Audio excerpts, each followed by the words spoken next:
감사원이 재외공관 운영 실태 보고서에서 주 뉴욕 총영사관의 주재원 성과 평가 관리 및 업무 실적 등의 문제를 지적했습니다. 연방대법원이 아시아계를 차별한다는 주장이 제기된 명문고의 입학제도에 관여하지 않겠다는 입장을 밝혔습니다. 뉴욕주 레티샤 제임스 법무장관이 트럼프 전 대통령이 벌금을 납부하지 않을 경우 자산 압류를 포함해 강력한 집행 조치를 취할 것이라고 경고했습니다. 대형 크레딧 카드사들이 소규모 카드사나 크레딧 유니온에 비해 이자율을 8에서 10% 더 높게 책정하고 있는 것으로 나타났습니다. 아메리칸 에어라인이 국내선 승객에게 부과하는 수화물 위탁 요금을 $40로 인상했습니다. 이상은 이 시각 주요 뉴스입니다. 시청자 여러분 안녕하십니까? KBN 뉴스입니다. 감사원이 8개 공관을 대상으로 한 재외공관 운영 실태 보고서를 공개했습니다.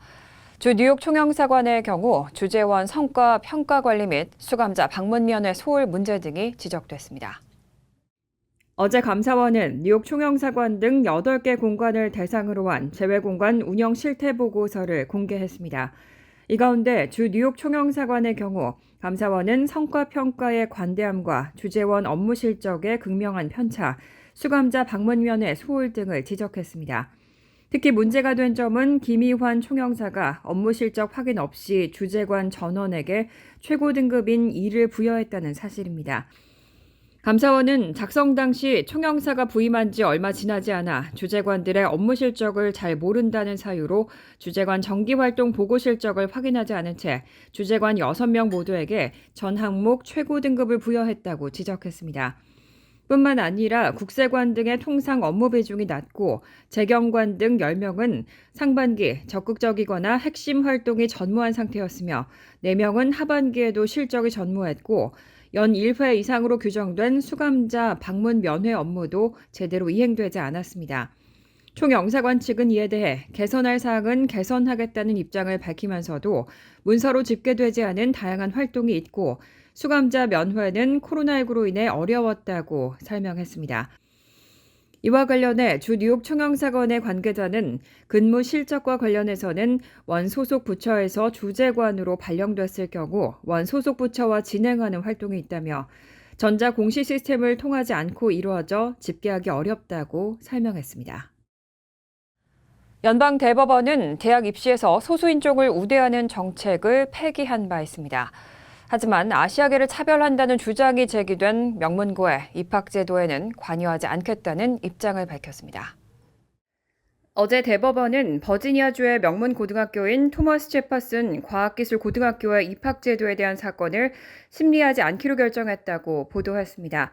토머스 제퍼슨 과학기술고는 미 최상위 공립고등학교로 버지니아주에 거주하는 한인들과 주재원들이 자녀를 가장 보내고 싶어하는 학교 중 하나입니다.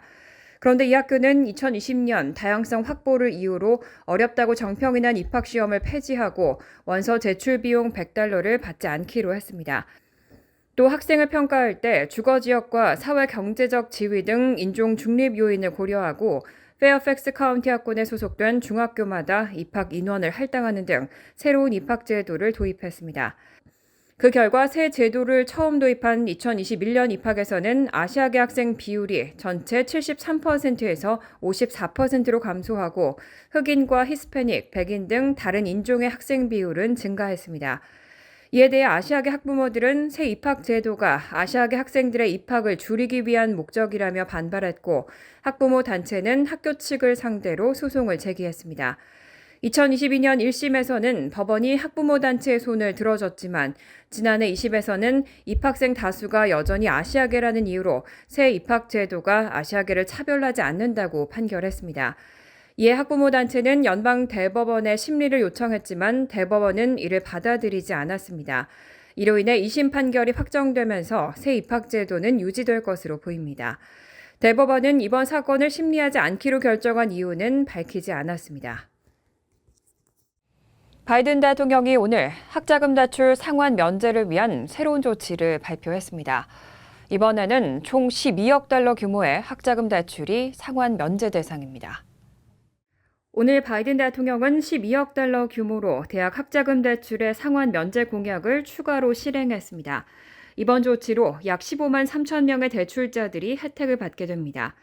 이번 조치는 바이든 대통령의 대선 공약 중 하나였던 학자금 빚 탕감을 실현하기 위한 노력의 일환입니다. 백악관은 지금까지 행정명령을 통해 총 1,380억 달러의 원금 빚이 면제됐고 약 390만 명이 혜택을 받았다고 전했습니다. 미국에서는 4천만 명 이상의 국민이 1조 달러가 넘는 학자금 원금의 빚을 지고 있습니다. 단순 계산해도 개인당 원금 빚이 평균 약 2만 5천 달러에 해당하는 큰 부담입니다. 그만큼 미국에서 학자금 대출금의 상환은 사회적 이슈 중 하나지만 보통은 대출금의 원금과 이자를 20년에서 25년 동안 상환해야만 남은 원금에 대한 면제 혜택을 받을 수 있었습니다. 2022년 바이든 대통령은 4,300억 달러의 학자금을 탕감해주는 법안을 제출한 바 있지만 공화당의 저지와 연방 대법원의 위법 판단으로 이 법안은 무효화됐습니다. 이에 따라 바이든 정부는 그동안 제도 개선과 행정명령 방식으로 상환 면제 공약을 실행해 왔습니다. 다만 이번 조치로 혜택을 받기 위해서는 원금 빚이 12,000달러 이하이며 최소 10년간 원리금을 상환한 이력이 있어야 합니다. 이번 조치는 학자금 대출로 어려움을 겪고 있는 수백만 명에게는 분명 긍정적인 소식이 될 것으로 기대됩니다. 하지만 여전히 3천만 명 이상이 1조 달러에 육박하는 학자금 빚을 지고 있는 상황에서 더 광범위하고 근본적인 해결책이 필요하다는 지적도 나오고 있습니다. 뉴욕주 레티샤 제임스 법무장관이 트럼프 전 대통령에게 내려진 3억 5천만 달러 규모의 벌금과 관련해 강경한 태도를 보였습니다. 트럼프 전 대통령이 이 벌금을 납부하지 않을 경우 자산 압류를 포함해 강력한 집행 조치를 취할 것이라고 경고했습니다. 앞서 지난 16일 뉴욕 맨하튼 지방법원은 트럼프 전 대통령에게 3억 5,490만 달러, 한화로 약 4,007억 원의 벌금을 납부하라고 판결했습니다. 트럼프 전 대통령이 은행 대출을 유리하게 받기 위해 트럼프 그룹의 소유 자산을 대출기관에 허위로 신고했다는 이유입니다. 제임스 장관은 어제 ABC 뉴스와의 인터뷰에서 트럼프가 판결을 갚을 자금이 없다면 이를 집행할 방법을 모색하겠다며 벌금을 갚지 않을 경우 재판부에 자산 압류를 요청할 것이라고 말했습니다. 또 트럼프 전 대통령의 행위를 엄청난 규모의 사기로 규정하고 단순한 실수나 사소한 부주의가 아니라 그 수법이 매우 과장돼 있고 사기 규모 또한 어마어마하다고 지적했습니다. 그러면서 금융사기는 피해자가 없는 범죄가 아니라고 강조했습니다. 뉴욕주 검찰총장을 겸임하는 제임스 장관은 지난해 9월 트럼프 전 대통령을 상대로 민사소송을 제기한 지 5개월 만에 1심 판결에서 승소했습니다. 판결 직후 트럼프 전 대통령 측은 제임스 장관의 조치를 정치적 마녀사냥이라며 강하게 반발하고 즉각 항소하겠다는 뜻을 밝혔습니다.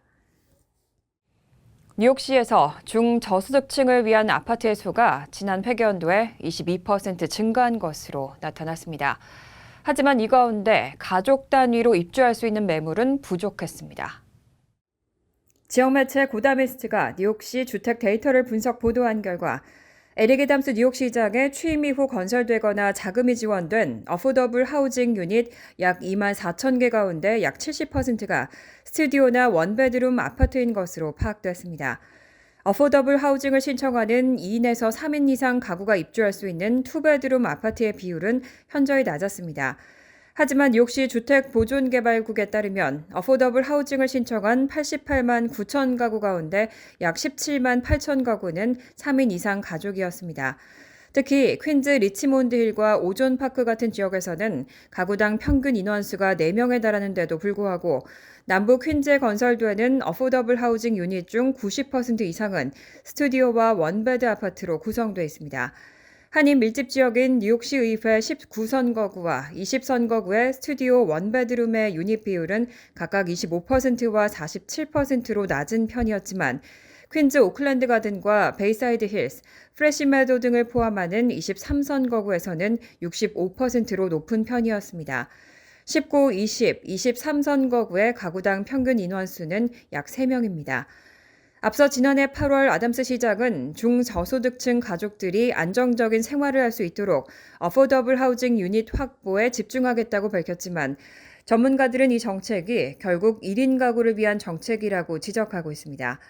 가족 단위의 주민들이 입주할 수 있는 어포더블 하우징 유닛의 부족은 중저소득층 가족들에게 큰 문제로 대두되고 있습니다. 대형 크레딧 카드사들이 소규모 카드사나 크레딧 유니온에 비해 이자율을 8에서 10%더 높게 책정하고 있는 것으로 나타났습니다. 소비자금융보호국은 2023년 상반기 동안 84개 은행과 72개 크레딧 유니온 등 156개 카드 발급사에서 발행한 643개 카드를 분석했습니다.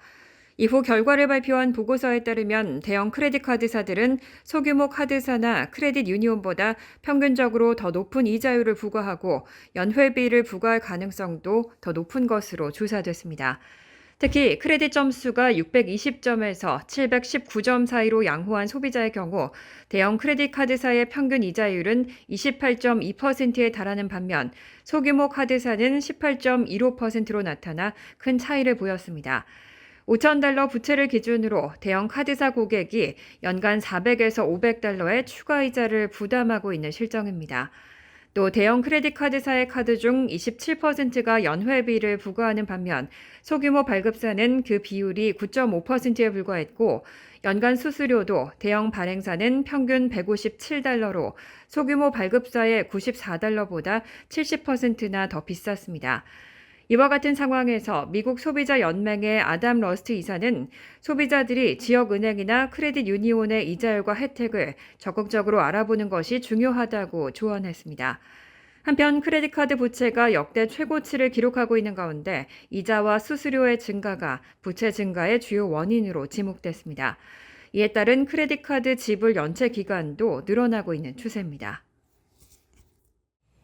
아메리칸 에어라인이 국내선 승객에게 부과하는 수화물 위탁 요금을 $40로 인상했습니다.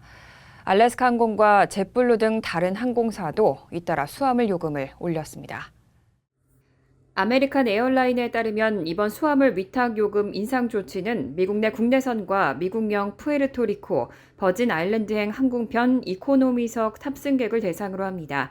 앞으로 이들 승객은 수화물을 맡길 때 기존보다 $10 오른 $40의 요금을 내야 합니다. 이와 같은 요금 인상은 2018년 이후 6년 만에 처음입니다. 국제선의 경우 캐나다, 멕시코와 중앙아메리카 단거리 노선의 수화물 요금도 이전보다 $5 인상된 $35로 조정됐습니다. 아메리칸 에어라인은 또 올해 5월부터 파트너 여행사가 아닌 대행사를 통해 항공권을 구입할 경우 마일리지 적립을 제공하지 않고 직접 항공사에서 예약할 때만 마일리지를 제공하기로 결정했습니다. 이런 변화는 항공유 가격 상승과 인건비 증가 때문입니다. 수화물이 많을수록 연료비가 많이 드는 데다 수화물 처리 시설을 위한 부동산과 기계료 등의 전반적인 비용이 올랐기 때문입니다. 이와 함께 알래스카 항공과 젯블루 등 다른 항공사들도 수화물 요금을 인상하고 일부 혜택을 줄이고 있습니다. 알래스카 항공은 올해 초 수화물 요금을 $35로 $5 인상했고 수화물 요금을 받지 않던 젯블루는 이달부터 $45의 수화물 요금을 부과하기 시작했습니다. 업계 경쟁으로 수익성이 악화된 상황에서 항공사들은 항공권 가격을 최대한 낮추고 서비스를 제공하기 위해 수화물 요금을 청구하는 방향으로 정책을 조정하고 있습니다. 미국 국내선 탑승객의 절반 이상은 수화물을 맡기지 않는다는 점을 감안할 때 많은 사람이 이용하는 서비스를 향상하는 데 더 집중하겠다는 조치입니다. 일론 머스크 테슬라 CEO가 자신이 설립한 뇌신경과학 스타트업 뉴럴링크를 통해 실시된 임상시험 결과를 공개했는데요. 뇌에 칩을 이식받은 환자가 단지 생각만으로 마우스를 조작했다고 밝혔습니다. 지난 19일 일론 머스크 테슬라 CEO는 X의 음성대화 스페이스 행사에서 뉴럴링크 임상시험에 대해 진행이 좋고 환자가 우리가 인지하는 부작용 없이 완전히 회복한 것으로 보인다며 생각하는 것만으로 마우스를 제어하고 스크린에서 마우스를 움직일 수 있었다고 말했습니다. 머스크 CEO는 또 뉴럴링크가 환자에게서 생각만으로 가능한 한 많은 버튼 누르기를 가능하게 하려고 시도하고 있다고 언급했습니다. 다만 뉴럴링크는 이와 관련한 공식 확인 요청에 응답하지 않았습니다. 뉴럴링크의 첫 임상시험 환자는 지난달 28일 뇌에 칩을 이식받았습니다. 당시 일론 머스크는 환자가 이 칩을 통해 생각만으로 휴대전화나 컴퓨터, 그리고 그를 통한 거의 모든 기기를 제어할 수 있게 된다고 설명했습니다. 뉴럴링크는 신체 손상으로 팔다리를 사용할 수 없는 사람들이 다양한 기기를 제어할 수 있도록 하는 뇌 컴퓨터 인터페이스 기술을 개발해 왔습니다. 지난해 5월에는 FDA로부터 임상 승인을 받았고 근위축성 측사 경화증 등을 앓는 사지 마비 환자를 대상으로 시험 참가자를 모집했습니다. 다만 기술의 상용화까지는 여전히 상당한 시간이 소요될 것으로 예상되고 FDA의 최종 승인을 받기 위해서는 여러 차례의 안전성 데이터 확보와 테스트 과정을 거쳐야 합니다. 현재로서는 이 칩 이식이 얼마나 중요한 과학적 진보를 상징하는지 명확하지 않습니다. 뉴럴링크가 제공하는 기술의 세부 사항과 그 결과에 대한 자세한 정보는 아직 제공되지 않았습니다. 간추린 소식입니다. 연방 대법원은 어제 렌트 안정법이 위헌이라는 상고 2건을 각하했다고 밝혔습니다. 이로써 지난해부터 이어진 렌트 안정법 관련 대법원 심리는 모두 종료됐습니다. 대법원의 클라렌스 토마스 판사는 원고의 주장에는 일반화된 내용만 있다며 실제 세입자 퇴거를 금지하는지 세입자 퇴거를 금지하기 위해 어떤 규정이 적용되는지에 대한 이해가 없다고 설명했습니다. 다만 앞으로 적당한 시기에 이 중요한 문제를 해결해야 한다고 추가 논의의 문을 열어뒀습니다. 이번 소송은 뉴욕시의 집주인 2명이 각각 시정부에 제기한 것으로 렌트 안정 아파트가 위헌의 소지가 있다고 주장했습니다. 임대료 인상을 제한하고 계약 갱신을 사실상 강제하며 재산권을 침해한다는 주장입니다. 뉴욕시경에 따르면 전철 내 범죄는 전년 대비 22.6% 증가했고 최근에도 잇따라 발생하고 있습니다. 어제 오전에도 157가역 4호선 열차에서는 MTA 차장에게 한 승객이 정체불명의 액체를 뿌려 운전에 지장을 빚었고 병원에서 진찰을 받는 사건이 발생했습니다. 지난 17일에는 퀸즈 플라자역에서 31세 남성 피해자가 금속 파이프로 수차례 머리를 가격당했고 15일에는 같은 역에서 흑인 용의자가 29세 피해자의 목 왼쪽을 칼로 긋는 사건이 발생했습니다. 앞서 NYPD는 지난달 벌어진 범죄 통계를 발표하며 교통 시스템에서 발생한 범죄가 222건으로 46.1% 증가했다고 밝혔습니다. 다만 뉴욕시 전체 범죄 대비 발생 건수는 소수라며 매일 1,000명 이상의 경찰관이 추가로 대중교통을 순찰하고 있다고 밝혔습니다. 뉴욕 한인회가 19일 플러싱 민주평화통일자문회의 뉴욕협의회 사무실에서 제4차 정기이사회를 개최했습니다.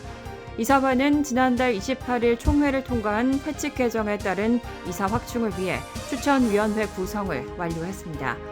추천위원회는 최원철 위원장을 비롯해 김용철, 류재봉, 조동현, 김은경 이사가 위원으로 확정됐습니다.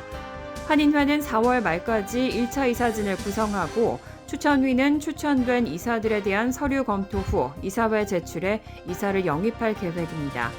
한편 이날 이사회에서는 최근 논란이 된 미주 한인 이민사박물관 이전과 관련해 박물관 측에 나가달라고 요청을 한 적이 없으며 5년 리스 재계약에 따른 렌트 조정 과정 중 박물관에서 일방적으로 이전 통보를 했다고 밝혔습니다.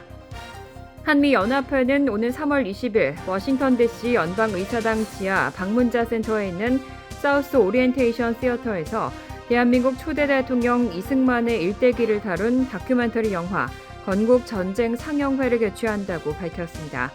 영화의 영어 제목은 The Birth of Korea이며 영어 자막을 입히는 작업은 한미연합회가 맡았습니다. 한미연합회 측은 한국계인 미셸 박스틸 연방 하원 의원이 적극적으로 도움을 줬다며 200석 규모의 장소 대관을 완료했다고 밝혔습니다. 연합회는 뉴욕과 뉴저지, 애틀랜타, 메릴랜드, 시애틀, 휴스턴 등의 도시에서도 건국전쟁 상영을 위해 준비하고 있다고 덧붙였습니다. 환율과 증권 소식입니다.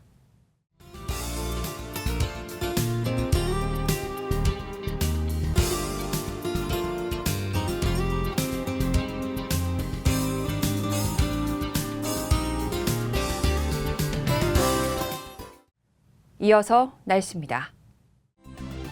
목요일은 부분적으로 화창하겠습니다. 낮 최고 기온은 39도, 섭씨 4도, 낮 최저 기온은 32도, 섭씨 0도로 예상됩니다. 금요일은 오후부터 곳에 따라 비가 내릴 가능성이 있습니다. 토요일은 오전 한때 비 내릴 가능성이 있습니다. 이상으로 KBN 뉴스를 마칩니다. KBN과 함께 즐거운 저녁 되시기 바랍니다. 저희 동부 최대 한인방송 KBN이 제작하는 KBN 뉴스는 웹사이트 mykbn.com 그리고 유튜브와 페이스북에서 다시 보실 수 있습니다. 좋아요, 구독, 알림 설정은 뉴스 제작에 큰 도움이 됩니다.